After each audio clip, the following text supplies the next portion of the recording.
President Putin, and we'll be talking about it. President Zelensky of Ukraine has endured a lot. I mean, he really has. He's endured a lot, and we've endured it with him.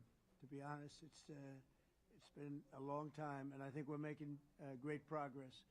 So we're going to be talking about that today. We'll be talking about what took place yesterday with my phone call with President Putin, and I think that things are coming along pretty well. It began with Alaska, where I think certain guidelines were discussed, and we want to see if we can get this done. This was long ago into the Biden administration. I came here and we inherited this, and we'd like to see if we could finish it, end it. We want it ended. So many people have died in this war, and we're gonna get it ended. So I just want to thank you all very much. If you have a couple of questions, go ahead, please.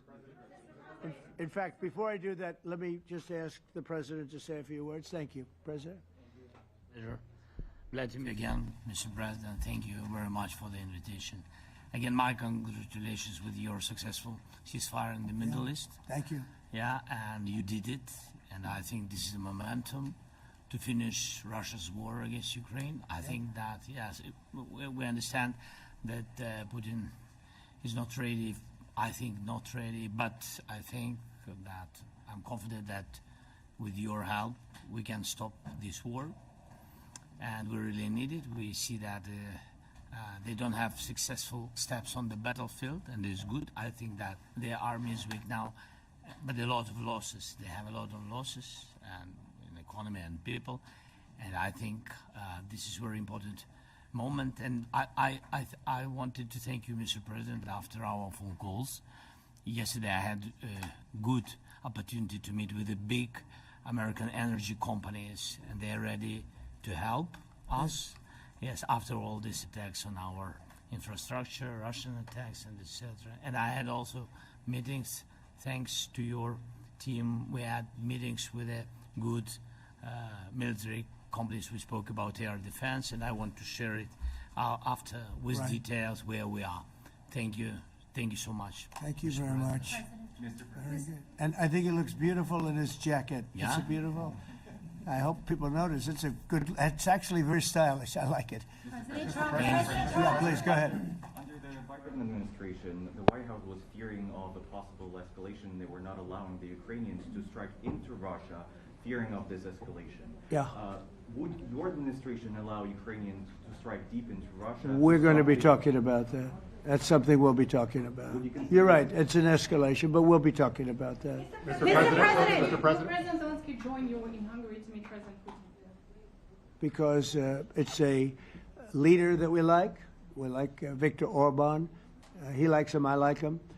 It's a country that's a safe country. Done a very good job. He's been a very good leader in the sense of running his country.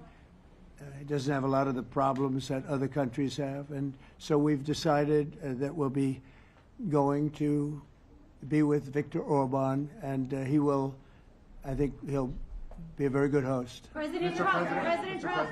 President Trump. Right here. It's President Trump. Hungary, yeah. Zelensky We're doing Hungary, yeah. With Putin, is it a trilateral meeting, or is it just you and Putin? To be determined, but I would say most likely it's going to be a double meeting. It'll be a double meeting, but we will have the President, Zelensky, in touch. There's a lot of bad blood with the two presidents, and I'm not a very difficult situation. You know, we just settled the war, and after thousands of years, I guess, people say anywhere from 500 to 3,000 years, and I was in rooms, as you saw, because you were with me, a lot of you were with me last week, with leaders that didn't like each other, but they were able to get along.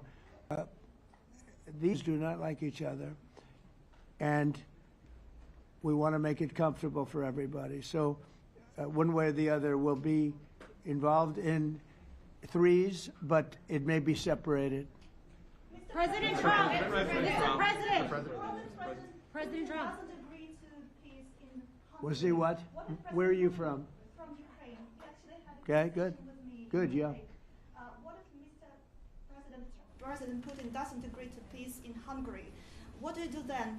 do you have Well, let's see steps what planned for happens. I that? mean, what if? I think he will. I think that President Putin wants to end the war, or I wouldn't be talking this way. I think he wants to end the war. I spoke to him yesterday for 2.5 hours. We went through a lot of details. He wants to get it ended. I think that President Zelensky wants to get it ended. Now we have to get it done. President Trump, Kara Castronova from Lindell TV. And although I love asking you questions, today my question is for President Zelensky of Sure. Ukraine. Go ahead, please. Thank you. Our President Zelensky, President Trump, just brokered a peace deal in the Middle East that all Americans, both sides of the aisle, are very proud of. But to meet that deal, both sides had to make concessions. Our president has stuck out his neck in many ways to make a peace deal for your war as well. What specific concessions are you willing to make to end this war with Russia? Will you give up joining NATO? Americans have foreign war fatigue, and our president, as he said, we need our tomahawks too. To me. Yes, you, Okay. President Zelensky. Thank you What very much. concessions will you That's some question. Right? So many all right. questions in one. Thank you very much for your question. First of all, I think we need to sit and speak. The second point, we need ceasefire. Even now, you see in the Middle East, it's very difficult to hold ceasefire. Everywhere, in every war, it's very difficult.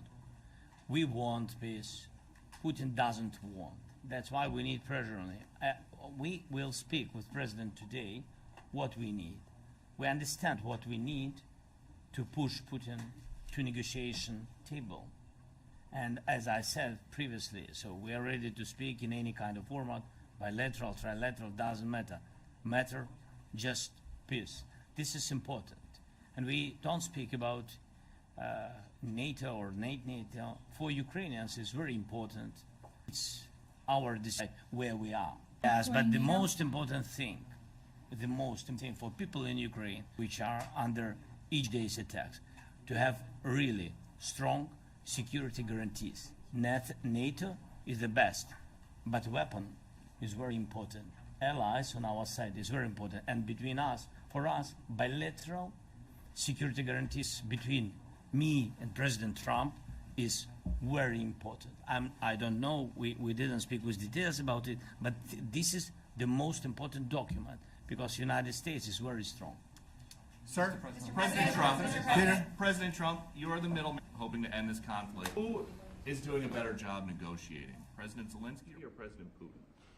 I think they're both doing a great job in that sense. We have to get it done. We've got to take some of the hatred of each other. You know, they don't like each other. I say that in front of President Zelensky, but I say it in front of President Putin too. They have tremendous bad blood. It really is what is holding up, I think, a settlement. I think we're going to get it done, and we have to make it long-lasting. As I said in the Middle East, everlasting, right? Everlasting. And the Middle East is a much more complicated situation. You know, we had 59 countries involved, and every one of them agreed. And it's, you know, it's sort of amazing. Most people didn't think that was doable. This is going to be something I really believe that's going to get done. I had a very good talk yesterday with President Putin. I think he wants to get it done. And President Peter? Zelensky, right behind you. When we were in Israel with President Trump earlier in the week, we heard a lot about the difference in diplomacy between President Trump and President Joe Biden before him. What do you see as the biggest difference in diplomacy between President Trump and President Biden? President Trump has a big chance now to finish this war. President Biden now is not the president, so he doesn't have a chance to finish this war. And President Trump is really showed for the world that he can manage ceasefire in Middle East, and that's why I hope that he will do this, and we will also have such big success. For Ukraine, it's a big chance, and I hope that President Trump can manage it. I would say the biggest difference is one is extremely competent, and the other one is grossly incompetent. Sir, a few weeks ago in New York when you two met, you said that you think Ukraine could ultimately take back all the territory that it's lost. Do you still think that's the case, or do you think there'll have to be some sort of You swap never of know. territory? Look, you know, war is very interesting.